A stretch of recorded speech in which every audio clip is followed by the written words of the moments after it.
How did I do that?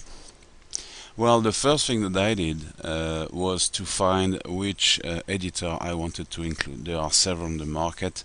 Some are have a price, some are free, some are this, some are that. So I first had a look at if anybody had ever included anything like that in WebDev, and I found out that CKEditor was one of the different HTML editor that had been successfully included in WebDev in the past. So I decided to go that route, saying, okay, at least I know that in some case it can work. And again, I emphasize, it's not because it worked for the other people that it's going to work in my case for my specific need. So the first thing to do, of course, you want to include their code or their function or their kit or however their thing is coming. So you need to find their website, the original website, the site where there's all the information, all the documentation, all the API, and to read on the requirement that you have for your website, how you install, how you configure. It's going to be different in each time. And I'm just going to show you how it needed to be done for CKEditor for that case. But it doesn't mean that it's going to be exactly the same on another library of functions. So once you know what you need to use on your website, you're going to download that. It's generally a zip file. You unzip it and you install it. In this particular case, it needs to be installed in my project directory subproject_web and then in the CKEditor subdirectory. So if we have a look in there, this is my JS directory, JS web subdirectory, and this is the CKEditor directory itself. As you can see, it is 3 megabytes of things, lots of things, different languages, plugins, samples, and I didn't take the time to go into it and see if I should remove things, or I just left everything like that. Okay? Now, of course, the fact that you just include that directory inside your website doesn't mean that anything is going to work. That's not that simple. So, remember also that you need to do that install both on your development machine and on your deployment server. And where it becomes really funny is that it may not be in the same subdirectory on both. Depending if you're in AWP, in Classic, in this and that, in the other, you may have to deploy it on your server and either in a different place or in different subdirectory and put it several times so that it is accessible. The reason for that is that the link for the functionality for CKEditor is going to be managed internally, and most of the time it is managed with a relative path, which means that if you are in the main directory for the first AWP page or in the language directory for the page after that, this relative path may lead to somewhere else. So you may have a problem at deployment time because you need to duplicate that directory in different places. It happens. Now, on the WebDev side, up to this point we haven't done anything that WebDev is aware of. So in the page where you want to include this functionality, and it is page by page, you go in the Advanced tab, and then on the JavaScript tab, and you add the link to what is needed in it. And as you can see, the link is not to the directory. The link is to CKEditor.js, which is the entry point in the whole system. How do you know that? You read the fucking manual on the editor website. It's the only way. It's going to be different each time. It's not a WebDev problem. So if we have a look at how that looks in WebDev,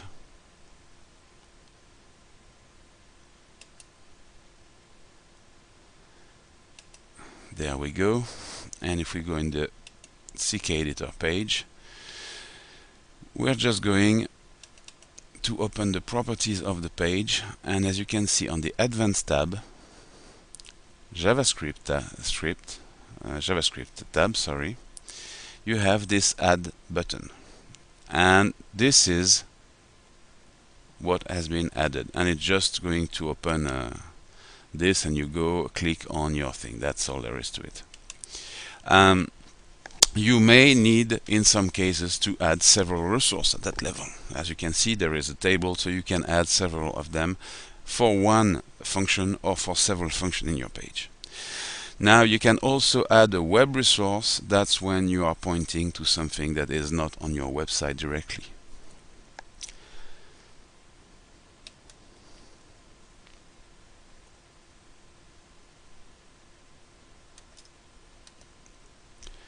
Once that is done, you need to add a div. What the fuck is that? Well, that's because they ask for it. They are telling you that the editor is going to work inside a div, and that you need to add a div to your page. And now we are talking about HTML language. So not only do you need to know JavaScript, but you need also to understand how the HTML works. Now, in WebDev, you don't add a div. You add a field, and that field uses a div. And in that particular case, what works is a multi-line text field. And be careful, it is not a HTML text field. It's a multi-line text edit field, not HTML, which basically translated in W language is going to mean that we add a div to the page. And this is what is here. As you can see, that is a field, big field because it's a HTML editor, so we need some room. And if you look at it, it is just a multi-line text. The only thing that I did is create the thing and here select multi-line text. That's the only settings, absolutely nothing else.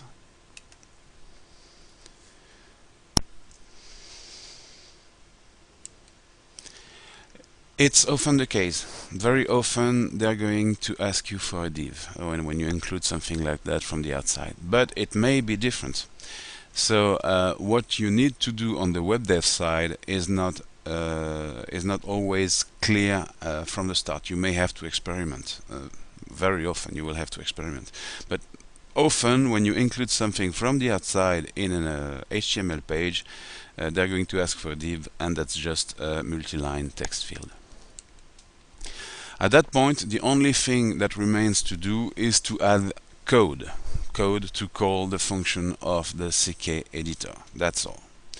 Now, it may be that you have something else to do inside the field itself. Again, it will depend of the control that you're using, of the function that you're using. But if the field itself, you do have also an Advanced tab, and you may have to put some HTML code before the control, after the control, or something else. Okay, so it is perfectly possible that you will have some things to add. It's just not the case in this particular instance. So once we have done that, we need to add the code. And the question is, of course, what code? Because in a tool like CKEditor, there are tons and tons and tons and tons of methods.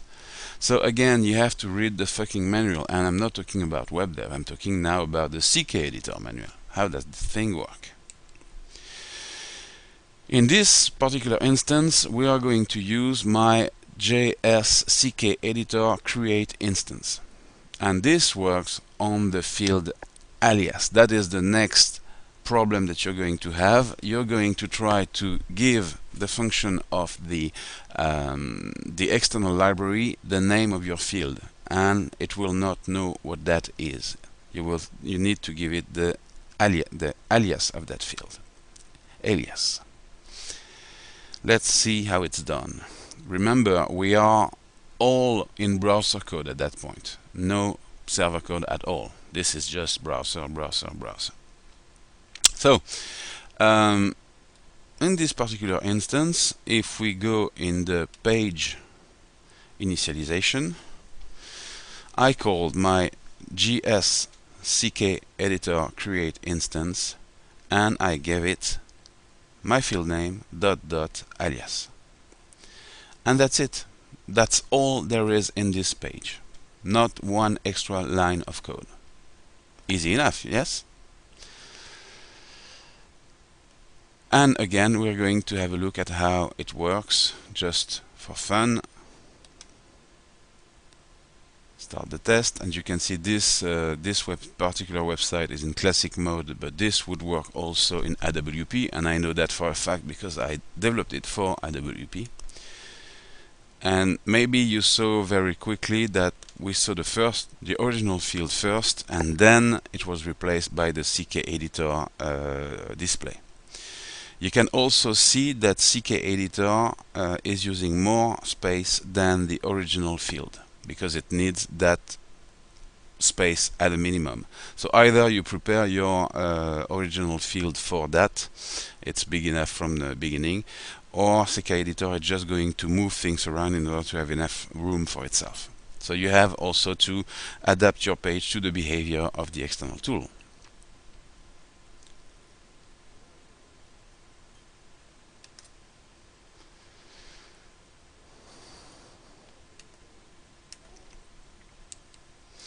So that's all you need to know to implement basically CKEditor. That's easy enough. Of course, there are other methods. I'm not even talking about all the methods that CKEditor has, but I'm talking about the other methods of my library. And we are going to briefly see what they are doing and in which case you should use them. By example, if your editor is inside a cell that you display afterwards with a cell open dialog, by example, you will need to manage things differently. It will be at that point dynamically when you open the cell that you are creating the instance. When you close the cell, you have to remove the instance. You may have several instances of CKEditor at the same time on a page. It's perfectly possible. So in that case, you will have to create several instances and remove them and manage them properly. And of course, you have to manage the data that goes inside that field. And how that is done, we are going to talk about while looking at the functions. There is basically no limit. You can do tons and millions, and it's incredible the number of things that you can do with CKEditor. But for each thing that you want to do, you will have to find the correct method, and that's not always easy. Let's have a look at the function themselves. Let's talk about the data first. It's well and good to have a field to edit HTML, but you need to be able to put the HTML code in it, to get the HTML code from it, and to save it to your database. Now, if you just link your field to a memo text field in your database, and you do screen to page, sorry, that is in WebDev, so it's going to be file to page and page to file. You should be okay as long as you're doing that only on the server side. Okay, these are server side function. So at the time when you are doing this function, it is perfectly alright to have your data managed this way. So you just link. And here, of course, we cannot link anything because I don't have an analysis in this project. But if you link that to one field of your file and you just put the value in it, save the value from it with the file to page and page to file, it will work. If you do the same thing by setting the value directly by hand, by code, inside the field in server code, it will work too, because it basically is the same thing. Now if you try to do that on the browser side, it won't work. And the reason for that is that at all levels you are linking your text edit control, and CKEditor is not working in that control. It's just using it as a placeholder for its own internal control. So at the browser level, your edit control is empty or contains the value that it had on the server side. What's happening is that when you are creating the first instance, and for that we need to look at that code, we are saying to CKEditor to replace our field alias with his instance of management. At that point, when it's doing that, it is looking at the content of the field, and if there is a content, taking the content as its initial content. So that's why when you're putting on the server side, you're putting some information in it, it will automatically appear in your field. But if you try to do that on the browser side, after you have created your CKEditor instance, you're putting your data in the wrong place, because at that point nothing tells CKEditor to go get the data again. It's not going to watch for it.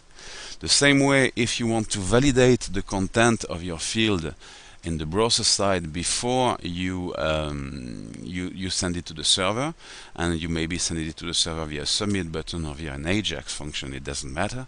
If you want to get it from your field, you need to use a specific function of CKEditor to do that. And which is good for you is that I already coded these two. So we have the set data that you can use to put some value in browser code in your field, and what it's doing, it is asking for the field alias and for the field content, what you want to put in it, and then it is calling CKEditor, and here it is doing some strange thing here, and that was something that took me some time to figure out. It is looking in an array of instances, because CKEditor can manage several instances on the same page, and it manages them in an array of objects. So when you are looking at instance, it is an array, and the index for that array is in fact the field alias. And to figure out that it was the field alias and that it was an array, and because of that it needed to go in square bracket, it took me a good 3 days of looking all over the web and of testing. So it looks extremely simple, but to get there without knowing the product was kind of a nightmare. And after that you use the set data function and you pass the field content, and that's it. And if we look at the get data, it is exactly the same thing. The only thing that was a problem for me in all that was this part. Now, what else do you need? Well, in my specific case, I was using that field in a pop-up cell inside an AWP page, which added several layers of complexity. I needed to be able, when I pop the cell up, to create the instance, when I close the cell to remove the instance, because otherwise the next time that I open the cell and try to do something in it, the instance has been created but the field has been destroyed, which means that nothing works anymore. So I needed to create the instance and to remove the instance, which is why I added this remove instance function. And remove instance is doing what? Calling CKEditor, the remove function, and giving to it the object once again, and you see it calling CKEditor to get the object. The object is in the instance array, and it is the key is the field alias. And once again, at that point I knew that we are working with an array, so that was much easier. But before that, I had to find the correct information in the hundreds of pages available on the thing. So with that you can use your control much more powerfully and do lots of things. Now there is one last function, and as you can see, it is not formatted the same way. It's not JS CKEditor add. The reason for that is that this is a work in progress. I included it for you in order to show you what it is, but this is not something that you should use at this point without having a close look. What is that? It's also a function to add CKEditor to a page, which means that it's also doing a replace of the field with all that. But in that particular syntax, instead of doing just that, replace field alias, it is at the same time doing lots of other things, because this replace function, and this remember that this replace function is replacing something inside CKEditor, so we don't know what it's doing. You have to look at the help. Well, in this particular instance, it looks like it can do way more than just that. And what it seems to be doing here is remove some button from the editor field. Set the height of the field, set the language, set the field color, change the toolbars, and so on and so forth. And all that are things that can be done through CKEditor, but I just don't need it at that point, and that I just started to look at. I just wanted to give you an example. We are using the same basic method, but there are many parameters that we didn't need in the first place that you may need further on, and you will need to read the manual for that.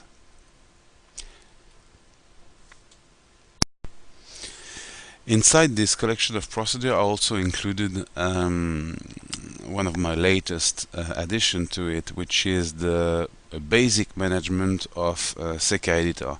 And it's not that I didn't include an advanced management of CKEditor, it's because I didn't need it, so I didn't code it. This is what I'm using on my website to edit HTML content. So, CKEditor, for those of you who don't know, is a library of function in JavaScript, available freely on the web, and that gives a very rich HTML edit field functionality.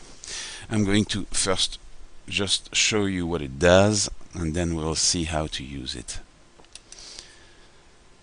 So I'm running the project test, and as you can see, I have added a CKEditor button. This is just going to open another page as just a page display behind that button. And this is the CKEditor HTML editor. As you can see, you have everything and the kitchen sink.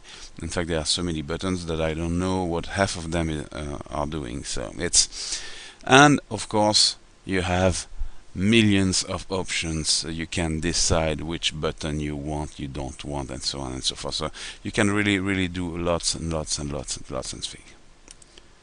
You can even do that. I didn't know that. Look at that. So it is extremely powerful. Clearly, when you compare that to the internal edit field in HTML mode, it's not even apple or oranges. It's apple on one side and a big truck of oranges on the other.